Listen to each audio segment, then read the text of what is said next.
Hey guys, thank you so much for joining us. I see a lot of new faces on the call. Just to let you know how we do this, it's just 30 minutes. We are going to present on a couple topics. Tonight was, what did we learn at camp, or what did we see a lot of athletes doing in person that we thought would be really helpful for us to share with you guys. And then as topics come on, feel free to ask questions. And the way we do that is we just type it in the chat, and then we'll address the questions as they come up. So first of all, we just had Pierce Show, who's, is that how you say his last name? Ashton coaches, and he just finished Ultraman Arizona today. So I think it would be really cool if you guys can drop a DM and just congratulate him. He's 22 years old. He just got into, triathlon and went for the big one. And so I think it'd be great if we can show that support or show a picture of him to get going. That's it. So we're going to get started. And I thought I would start with something the first day of camp, we had climbed up a big hill outside of Alpine, and we could see everyone's riding style climbing up the hill. And so we're going to talk to those two things first. And the one is a simple one, but a lot of people were doing it wrong, is they were riding with their toes down up the hill. Okay. And so you're just not going to generate a lot of power that way. I liken it to, if you're, and you could correct me if I'm wrong, Harold, I always defer to you, but I always liken it to, if you're doing a leg press, because you're pushing force down into the pedals and you're trying to do a leg press on your toes, that's like the same power you're transferring into the pedals. And so you're climbing up the hill, you're having to push a lot harder. Those heels need to be down. Now, how can you leverage even more power into the heels? You need to sit back. So you scooch back at the back of your saddle, you drive forwards with your knees down, your heels down. And then it's dependent on whether the speed is really dropped off, whether you get out of aero position or not. So you get to a point of going slow enough where, and Harold, you can speak to what that number is. I think it's different depending on the day's conditions a little bit as well. But if you're sitting up, you're not losing any more aerodynamic disadvantage. So you might as well sit up and get as much leverage into the pedals as possible. And it may be a case for you where you sit up for a little bit, get a lot of leverage in on the pedals, get back up to speed. You go back into aero for a little bit, again, learning how to push those heels down into the pedals. Now, if you can't do that, that might be a signal to you guys that your seat is too high. If you actually had to film yourself from the side and you literally can't, like your toe is still down like this, your seat is definitely too high. So you definitely need to be able to even that out when you are purposely trying to push those heels down. But yeah, that was the biggest mistake we saw with everyone. As soon as we fixed it, so many people were so much more powerful up the hill. So think about that the next time you ride. Okay, Coach Harold, you have the next one. Yeah, okay, so that was perfect, Natasha. I like to see people scoot their hips back in the saddle and get their heels down a little bit more in that pedal stroke as you come through when you're climbing up a hill.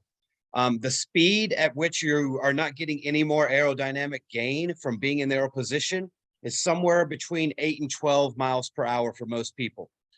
So once your speed gets under 12 miles per hour, if you feel like you want to sit up to open up your diaphragm a little bit, you'll get a little more leverage into the pedal, a little more power, then that's perfectly fine. You're not losing any aerodynamic profile, just like Natasha said. The other thing that I saw when we were climbing especially is people having balance on the bike when they come out of the saddle, okay? So this isn't a tool that we really need to pull out that often in triathlon, but you should be able to pull it out when you need to, okay? When you come up out of the saddle on your bike, just having the balance on your bike, again, you're climbing up a hill, so you want your hips to be shifted back a little bit. You'll get a little better balance, feel like you're maybe a little bit lower on the bike. And the one big thing that I saw was that people were coming over the top of their pedal stroke and their body looked like a pogo stick, like straight up and down coming up and over the bike, okay? So the saddle was stationary and your hips are just going up and down, or maybe your hips are going a little bit side to side, but the saddle of the bike and the bike position itself was not moving, okay? We want to flip that. We want the bike to actually go side to side underneath of our hips and our hips to be stationary or pretty much in the same spot. So instead of your hips going side to side, I want to see that saddle go side to side. And this is easy to witness. If you pull up, some good Tour de France footage or any bike races where you're seeing real bike racing going on, you will notice that when they come out of the saddle, and those cyclists come out of the saddle often, especially in grand tours or big races where they're climbing a lot.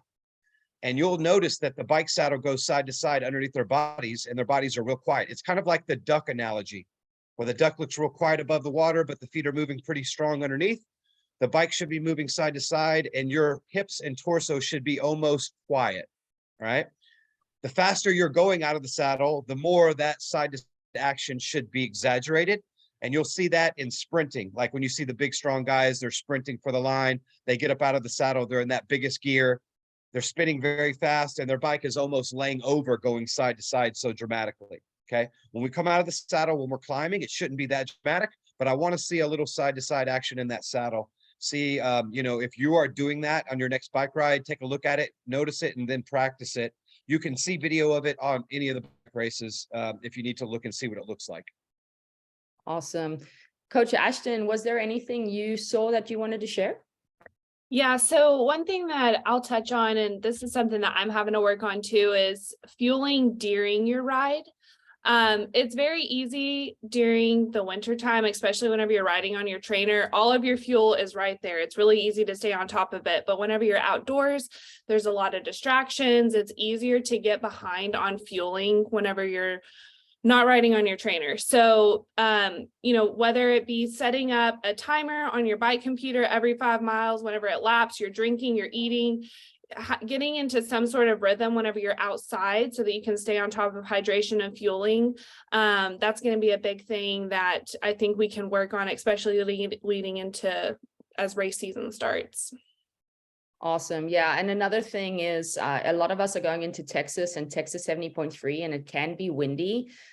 You have to be used to being able to grab your bottle or get your fuel out of your bento box when it is really windy. And so if you are outdoors on your bike and you have the opportunity to just practice those, as scary as it is at first, we need to know how to do that, because too many times I've seen people go into Texas 70.3 and maybe they're getting a little bit of a crosswind. They come off the bike and they didn't fuel because they were too scared to kind of take their hands off the handlebars. So definitely an issue I feel like we are going to run into coming up if you have not practiced it. So you got 2 weeks, go outside, practice your handling. For most of you, you're tapering, so you have some extra time on your hands. You should be getting your gear ready, should be filling up your race grips, but then practicing all these little handling things. I think that will give you confidence for race day. So McKenzie, did you want to add to anything? Sorry, I will add one quick thing was speaking about pedal stroke and all that.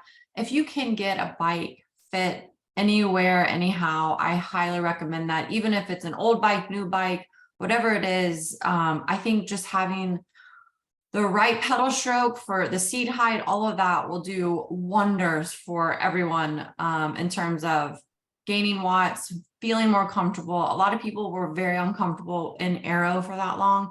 If you get a right bike fit, that should be removed. That shouldn't be an issue that we see. And again, the right pedal stroke will get you more watts probably than anything else. So if you can, it's a couple $100, find a good bike shop in your area and just get a bike fit if possible. Highly recommend. Yeah, absolutely. Yeah, we were adjusting seats while we were out there. I mean, I'd say probably 10 people we needed to adjust their fit out there. And there, when you go to a bike fitter, you're not only looking at the bike, but they should be looking at your shoes as well. I mean, we were adjusting the cleats on the shoes. And so if they're not doing that, then you need to find another bike fitter. Maybe when you're interviewing bike fitters, ask them, do you look at, my mobility and every part of the bike, and that is you as well. So Alice, did you have anything to add? I had two things. One of them's kind of already been touched on, everyone's said, but I was just going to say, if you can ride outside, that's going to help you learn how to go up the hills. It's going to help you learn how to stand, like Harold said. It's going to help you fuel, like Ashton was talking about. So just practicing riding outside. It doesn't have to be every ride, but sometimes we get so stuck on our trainers. So get out there. It's going to help you feel more comfortable and more confident on race day. And then my second one is actually totally different.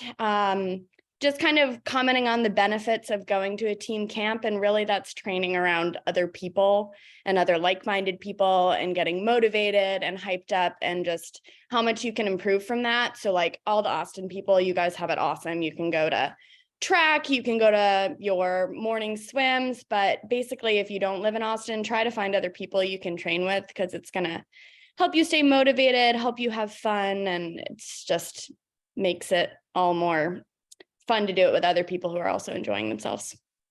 Absolutely. I see. Thank you, Alice. That was perfect. Parker, I see you were putting your hand up for a comment. Go ahead. I want to touch on something that actually Coach Harold brought up during our last strength session. This kind of has to do something along the lines of nutrition and when to take stuff in on the bike. And especially with Galveston coming up, he made a very good point saying Galveston is like, there are sections that are very, sorry, the sun's, there are sections that are very windy, but there are also sections that are kind of blocked off and not straight into a headwind or a crosswind. And so remember that as you're biking, and don't like stand up in your saddle and take on nutrition as you're getting blasted by a headwind. Wait until the wind has died down a little bit, or you have some cover from either some of the buildings or trees or something like that, and then take some time to take in your nutrition. So be a little strategic, and yeah, as I said, don't take in nutrition. Don't get out of your saddle, out of aero when the wind is at full force, 100% full blast, because that's like the worst time to take in anything, get out of aero. During that time, try to get as aerodynamic as possible. And then, as I mentioned, when the wind has died down a bit, when you made a slight turn or something, then that is the time to come out of aero and take in some nutrition, hydration, whatever it may be. Awesome. Yeah, that's perfect. And honestly, guys, this is the reason why you need to, Galveston is just straight out and back, right? But if you're not doing a Galveston, you need to go drive the course, because there might be sections of the course that are super technical that it is hard to fuel, but then you might see a very calm, straight section where that's the time you can take on fuel. So outside of having landmarks of like, this is, knowing the course, knowing, okay, if I get to this point, I know how close I am to finishing, but when do I fuel and when can I take advantage of those quiet moments? I see Keeghan's on the call. Keeghan, if you want to add something. Yeah, mine's just really simple. It's more just in the sense of like when you go to camp or you have your coach, there's obviously takeaways that we all have. Like one would be like running drills, right? Everyone knows what running drills to do, but a lot of times do you do it or don't you, right? So when you're in a camp like setting, it's really hard to not do it, because if you're not there, we know you're not, and we might knock on your door and get you out. So my thing is more just like, what drills to do, those kind of things on easy days, how important stretching and all that is. So if you get an extra time on an easy day, or if you have an easy run, make sure to just take 5 more minutes to do your drills. I know we've said it before on the call, where if you have a 30-minute run, but you really need 30 minutes, we'll stop at 20 minutes and do the extra things so that you can make sure to get those done. So just remember to continue to reiterate, how important drills are, stretching is. I know we're really all bad at, rolling out and all that kind of stuff, but just like when it's in a camp setting, it's really easy to do. But whatever you took away from camp or whatever you take away from your coach, make sure to try to implement that into your training as best as you can. Awesome. Thanks, Keeghan. Appreciate it. Okay, guys, the next thing I'm going to chat to, and I did this actually with one of my athletes out there. I was riding directly behind him and I just saw him spinning at about 90 RPM. And that's where he was comfortable. He was going fast enough, he thought, and he didn't have much leg fatigue. He was just kind of cruising along. So I would sit behind him and I would say, go into a bigger gear. And I would tell him, look at your speed right before you change gears. So he was going 20 miles per hour, switch gears and look at your speed immediately after. Did it go up or did it stay the same? He switched gears and he went up to 21 miles per hour. So it's like, okay, how are your legs? Legs still felt good. Not too much muscular fatigue on that. Okay. Then I said, well, let's switch gears again. Did it again. Sure enough, he went to 22.5 miles per hour. I said, okay, let's hold this until your legs fatigue. As soon as your legs fatigue, go back into an easier gear, 1 or 2, spin up the legs, get them fresh again. And then let's do that again. Because at the end of the day, we're trying to maximize speed, not power. And we're not trying to be comfortable.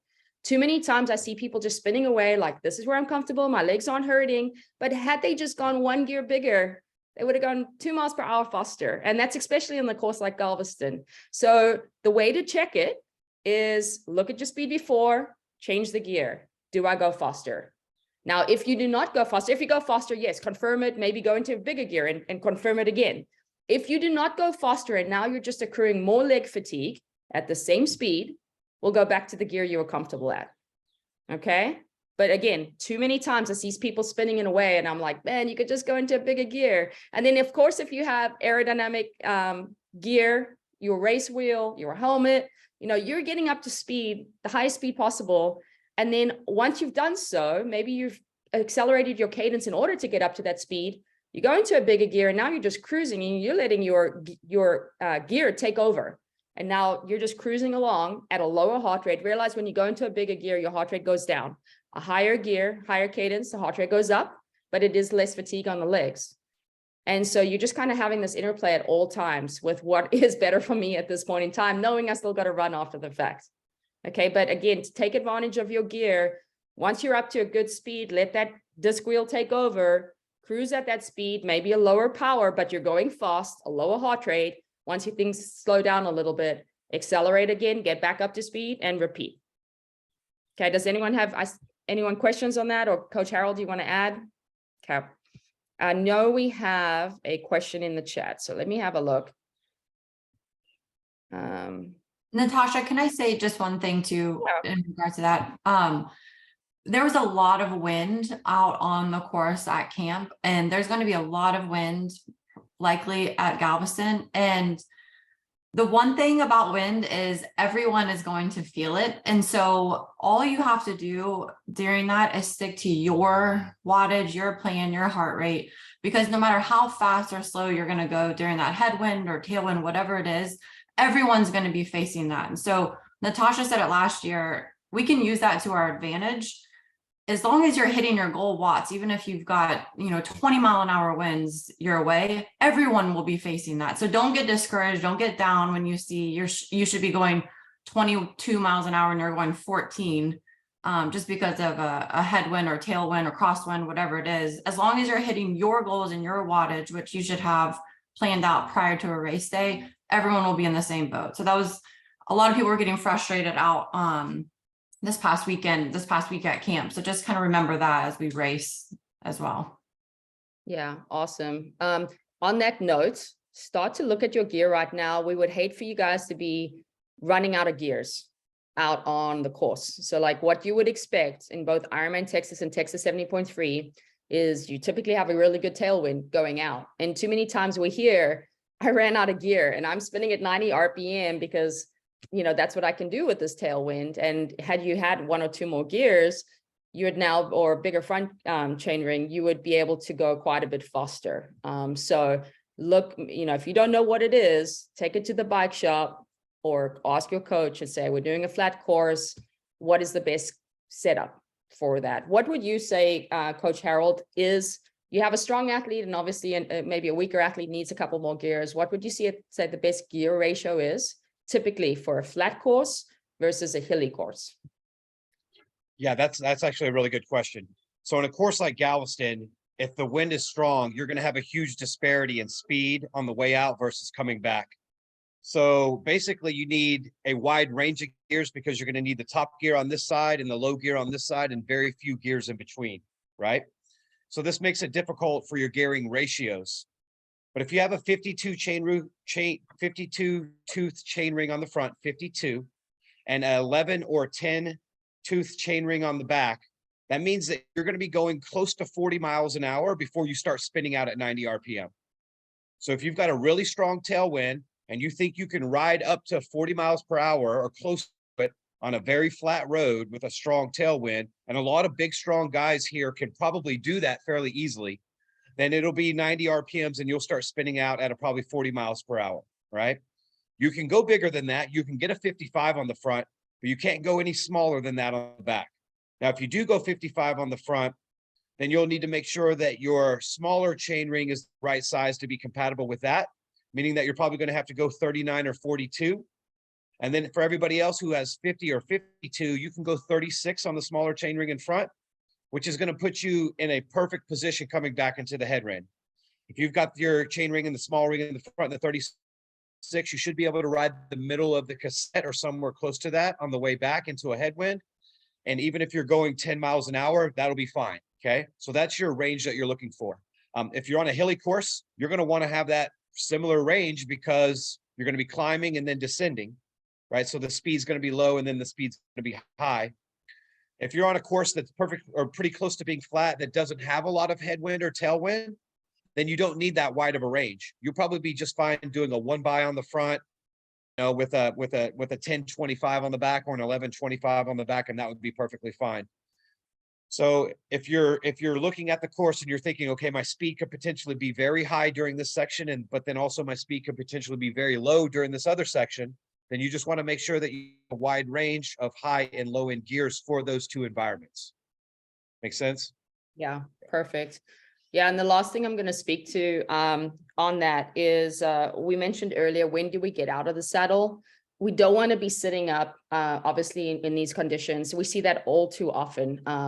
Of course, every now and again, maybe you need to stretch out your back, your hip flexors, then great, but get right back into aero position. Some of us do sit up to fuel. That's okay if you're new to the sport, of course. As you get more advanced, you try not to sit up when you fuel. You do everything staying in aero position.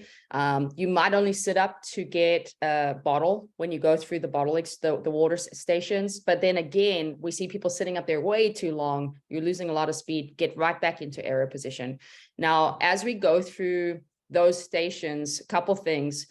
You see an aid station coming up. You need to slow down a little bit, go into an easier gear, okay? You should be able to keep in the big chain ring in the front on these flat courses, but go into an easier gear in the back because you're gonna be slowing down and you don't wanna have to muscle out the aid station. So easier gear in the back, you get what the gear you need, be mindful because people drop bottles, etc. Get in, get out. And then as soon as you get back up to speed, you're trying to get back into the same bigger gear, that you typically race at to be at the cadence that you wanna race at. I see people just taking way too long. Now, when people get out of the saddle, it's because they're looking to get up to speed very quickly. And so you see people, yes, getting out of the saddle for a second or two when they're trying to get back up to speed up a hill or just make it over a hill. But the other times you actually see people getting out of the saddle is they've maybe gone through an aid station, they've slowed down, they want to get up to speed quickly. They get out of the saddle for 1, 2, and then immediately after getting back up to speed, they're back in aero position. That goes for the same for any turn you're doing. You see very often if you watch with the pros, you're sitting up as you take a corner 90-degree turn or a U-turn. And then right after that, again, you're going into it in an easier gear so you can come out of it and not put a lot of muscle strain on your legs. You get out of the saddle, 2, 3, 4, back up to speed, you're down, and immediately you're trying to get back into that bigger chain ring. Okay, so we're getting back up to speed. On that note, and this is what I saw at camp, last thing is people were climbing these big long hills and they were having to get into the small chain ring in the front. And then what they were not doing is as soon as they got to the top, they're not trying to accelerate and get back up to speed as quickly as possible. They'd kind of take their time, they'd stay in the small chain ring, they'd be almost halfway down the hill and they're still in their small chain ring. And you're not getting as much tension on the chain every single pedal stroke. So you're not going as far forward every single time you pedal. So you have to look at, if you've got into the small chain ring up the hill, how can I quickly get back into the big chain ring in the front down the hill? And so that's quickly getting back up to speed, maybe out the saddle, accelerate your cadence, and then get back in there into the big chain ring, coming down the hill into a flat. Okay. I think that's it. So guys, does anyone have any more questions, especially as it pertains to any races coming up? Going through here. Okay. Guys, don't hesitate to reach out to your coaches. Don't make the mistake in not filling out your race script, especially if it's your first 70.3. Again, it takes all the guesswork out of training. And one of the first things I tell all of you when I chat to you for the first time is, you've done all the training of anything that you might want to do on race day, pacing, nutrition, the distance, and then you fill out a race script of all the controllables and the uncontrollables. And if you can do that, it's literally just following a script on race day, you're going to be prepared. You're going to have the race that you train for. Okay. If we don't do that and we don't go in with a game plan, all things can happen. It's a long day. Okay. Cool. Thanks for coming on the call, you guys. Coaches, we're going to stay on the call for a few minutes. Okay. Thank you.